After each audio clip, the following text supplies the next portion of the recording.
आज के इस गरिमामयी अवसर पर मेरे साथ उपस्थित डॉक्टर सुजोयलाल थाउजन जी, महानिदेशक सीआरपीएफ,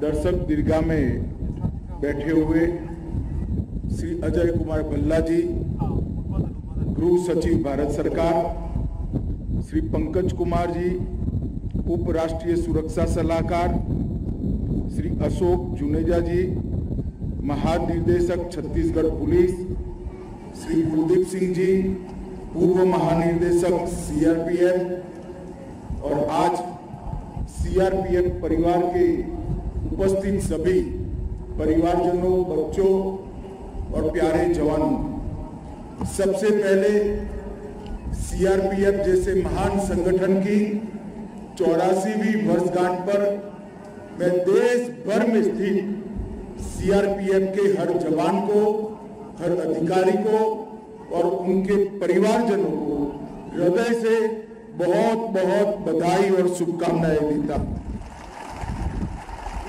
आज मैं जब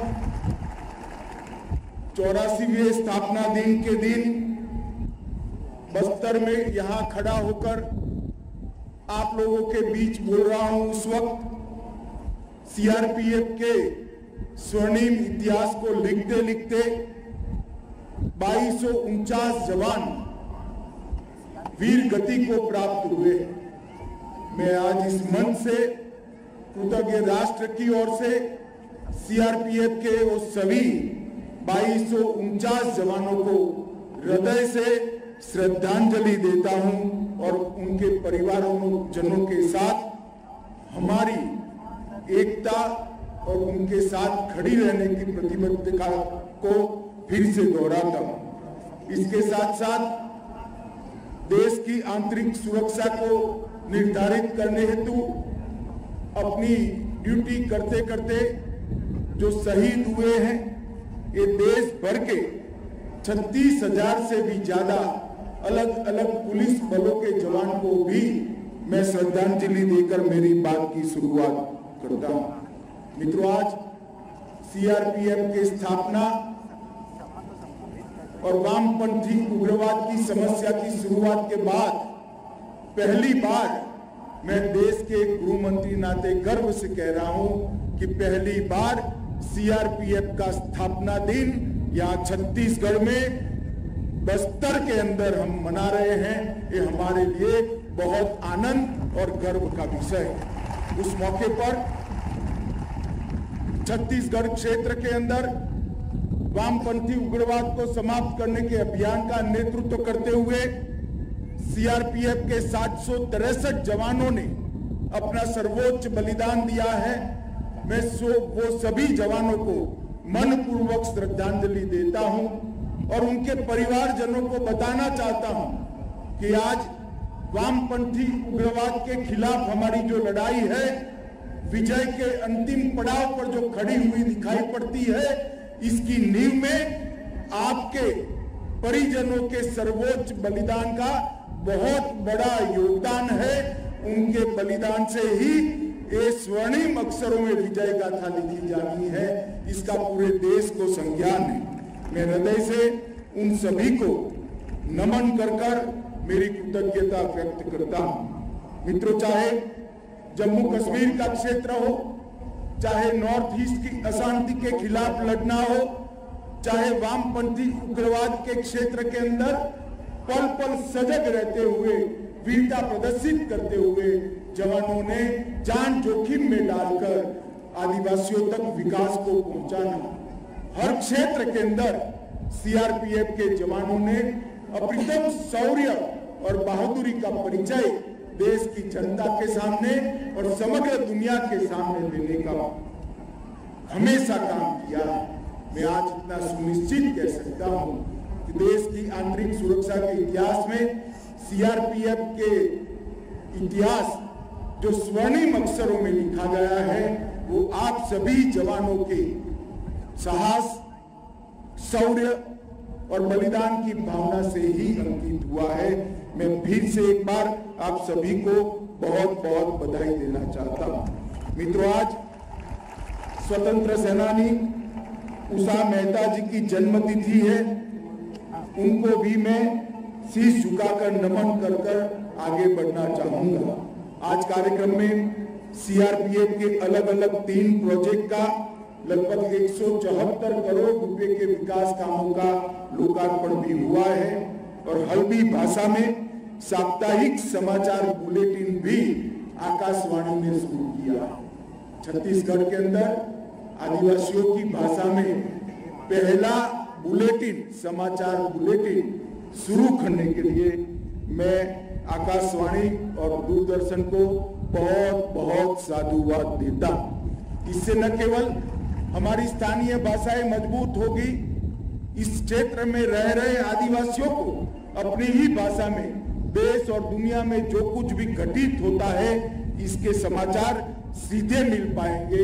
इससे देश और दुनिया के साथ उनका संपर्क और उनकी जानकारी भी समृद्ध होगी, इसका मुझे विश्वास है। आज यहाँ पर नारी शक्ति थीम पर आयोजित सीआरपीएफ महिला मोटरसाइकिल का फ्लैग इन का भी कार्यक्रम है। इस 75 महिला जवानों ने 38 मोटरसाइकिलों के साथ 9 मार्च 2023 से लेकर 1848 किलोमीटर की यात्रा करते हुए आज यहाँ पर आए हैं। वो नारी शक्ति को मैं नमन करता हूँ और उनके शौर्य से पूरे देश भर के अंदर महिला शक्ति का सशक्तिकरण हुआ है और सीआरपीएफ का भी किस प्रकार की नारी शक्ति सीआरपीएफ के पास है, ये वीरांगनाओं का परिचय आपने समूचे देश को दिया है और समग्र देश की बेटियों में उत्साह का संचार करने का काम किया है। मैं आप सभी को मन से बधाई देना चाहता हूँ। सीआरपीएफ के इतिहास की ओर मुड़कर देखते हैं तो 27 जुलाई 1939 को सीआरपीएफ की स्थापना हुई, परंतु आज की सीआरपीएफ का पुनर्जन्म हमारे लोक पुरुष और पहले गृह मंत्री सरदार पटेल के हाथ से हुआ। 28 दिसंबर 1949 को सरदार पटेल जी ने इसका नाम बदलकर सेंट्रल रिजर्व पुलिस फोर्स, जो आज देश की आंतरिक सुरक्षा के लिए एक गौरवमयी पर्याय है, उसको रखा गया। 19 मार्च 1950 को उन्होंने इस बल को मेरे सामने जो निशान खड़ा है, गर्व के साथ हम लोगों के सामने है, वो निशान को प्रदान करने का काम किया और एक बटालियन से शुरू हुई सीआरपीएफ आज 246 बटालियन, 4 जोनल मुख्यालय, 21 सेक्टर मुख्यालय, 2 परिचालन सेक्टर मुख्यालय, 17 परिचालन रेंज और 42 प्रशासनिक रेंज के साथ 3.25 लाख से ज्यादा नौकरी के साथ देश का सबसे बड़ा सीएपीएफ है। इसका हम सभी को गौरव है। मैं हमेशा आज सीआरपीएफ के जवानों को कहना चाहता हूं कि मैं हमेशा भी देश के किसी भी कोने में उपस्थित होता हूं और किसी अप्रिय घटना का समाचार आता है और साथ में ही जब आता है कि वहां पर सीआरपीएफ पहुंच रही है तो मैं निश्चिंतता के साथ अपने आगे के कार्यक्रम को चालू रखता हूं, क्योंकि मुझे भरोसा है कि एक बार सीआरपीएफ वहां पहुंचने के बाद गलत मंसूबे वाले सारे लोगों को नसीहत करे बगैर सीआरपीएफ का जवान वापिस नहीं लौट सकते। ये भरोसा पूरे देश की जनता को, और मैं आज देश की जनता की ओर से आप सभी को ये बताना चाहता हूं कि आंतरिक शांति और आंतरिक सलामती, ये दोनों के लिए देश की जनता का संपूर्ण भरोसा इस बल पर है और वो आपके साहस और शौर्य के आधार पर ही निर्मित हुआ है। लद्दाख के हॉट स्प्रिंग में 21 अक्टूबर 1959 को चीनी सेना का मुकाबला करते हुए एक अदम्य साहस और बलिदान की भावना का परिचय देते हुए सीआरपीएफ के जवानों ने शहादत दी और वो शहादत को अमर रखने के लिए कृतज्ञ देश ने 31 अक्टूबर को ही पुलिस स्मृति दिन के रूप में मनाने का निर्णय किया। वो सीआरपीएफ और देश के गृह मंत्री दोनों के लिए बहुत गौरव का विषय है।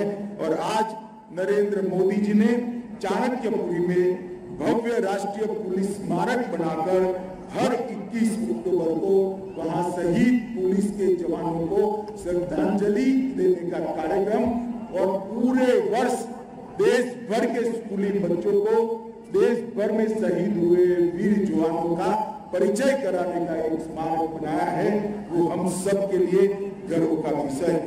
9 अप्रैल 1965 को सीआरपीएफ ने कच्छ के रेगिस्तान में सरदार पोस्ट पर पाकिस्तानी सेना का बहादुर से मुंह तोड़ जवाब दिया और इसीलिए 9 अप्रैल को पूरा देश शौर्य दिवस के रूप में 9 अप्रैल को मनाना है।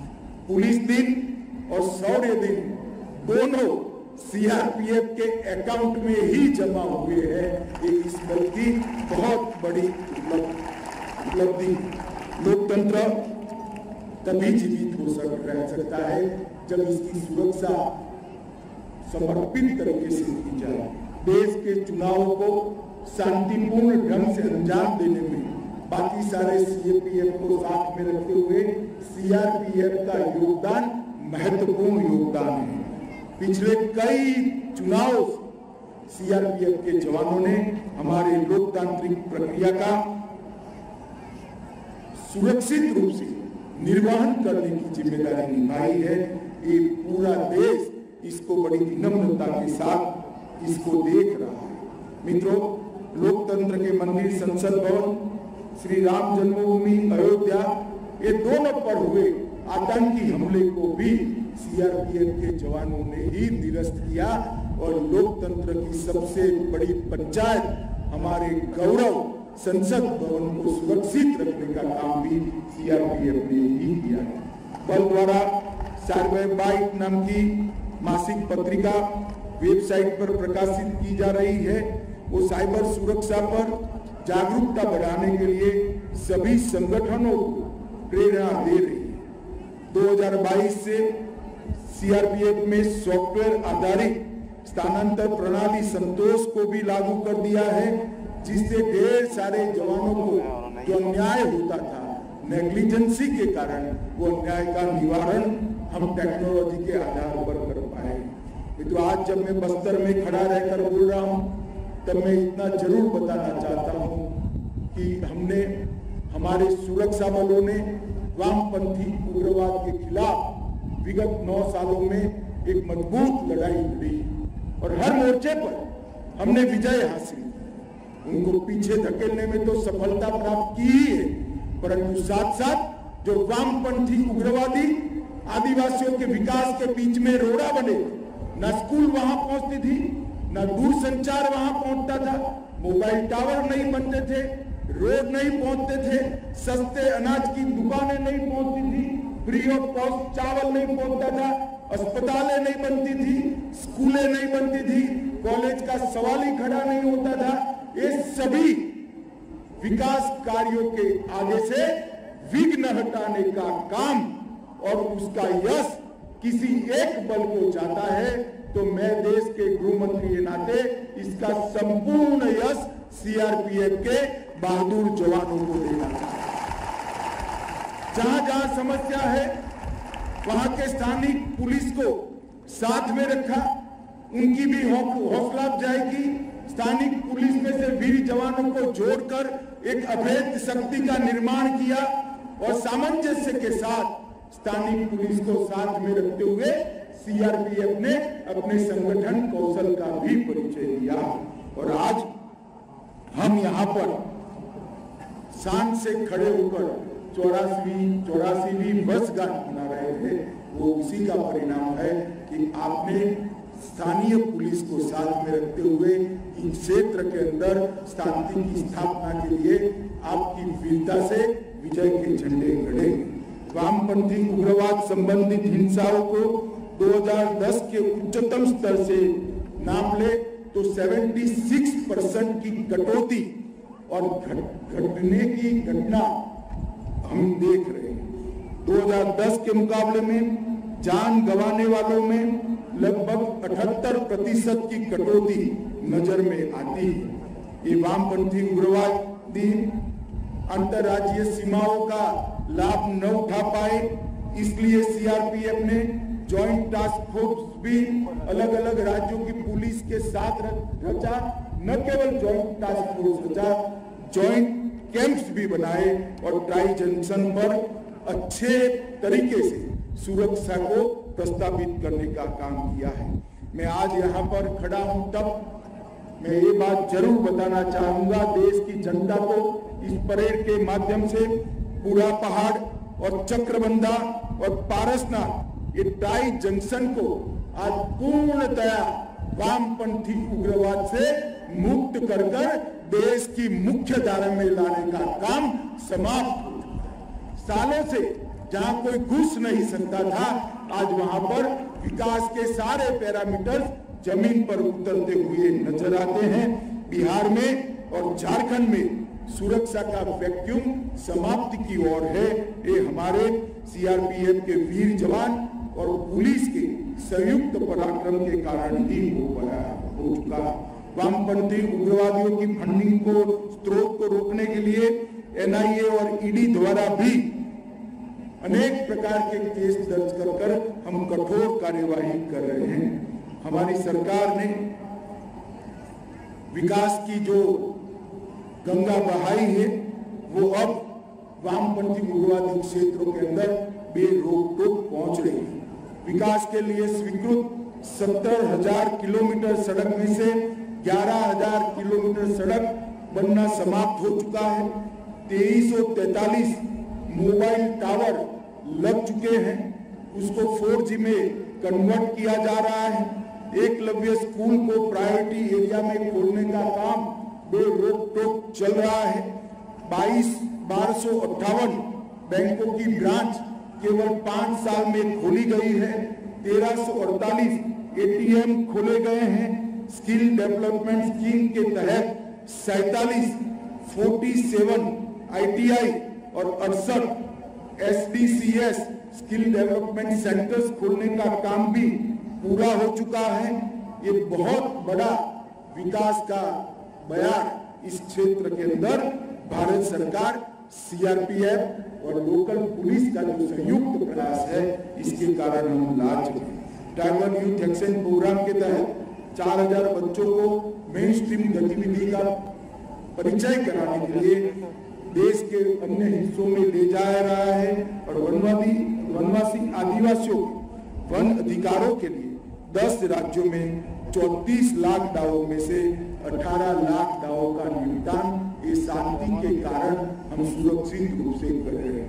सीआरपीएफ जवान के लिए कल्याण के लिए भारत सरकार ने ढेर सारे कदम उठाए हैं। गंगा बहाई है, वो अब वामपंथी उग्रवादी क्षेत्रों के अंदर बेरोक टोक पहुंच रही है। विकास के लिए स्वीकृत 70,000 किलोमीटर सड़क में से 11,000 किलोमीटर सड़क बनना समाप्त हो चुका है। 2343 मोबाइल टावर लग चुके हैं, उसको 4G में कन्वर्ट किया जा रहा है। एकलव्य स्कूल को प्रायोरिटी एरिया में खोलने का काम बेरोक टोक चल रहा है। 1258 बैंकों की ब्रांच केवल 5 साल में खोली गई है। 1348 एटीएम खोले गए हैं। स्किल डेवलपमेंट स्कीम के तहत 47 ITI और 68 SDCS स्किल डेवलपमेंट सेंटर्स खोलने का काम भी पूरा हो चुका है।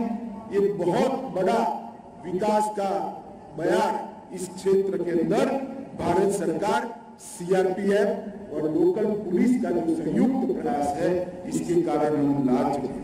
ट्राइबल यूथ एक्शन प्रोग्राम के तहत 4000 बच्चों को मेन स्ट्रीम गतिविधि का परिचय कराने के लिए देश के अन्य हिस्सों में ले जाया रहा है और वनवासी आदिवासियों के वन अधिकारों के लिए 10 राज्यों में 34 लाख दावों में से 18 लाख दावों का निपटान ये शांति के कारण हम सुरक्षित रूप से कर रहे हैं। सीआरपीएफ जवान के लिए कल्याण के लिए भारत सरकार ने ढेर सारे कदम उठाए हैं। छत्तीसगढ़ राज्य में छत्तीसगढ़ बस्तरिया बटालियन में 400 स्थानीय हाउसिंग सेटिस्फेक्शन रेशियो में एक भी नया मकान बनाए बगैर 13% की वृद्धि हुई है।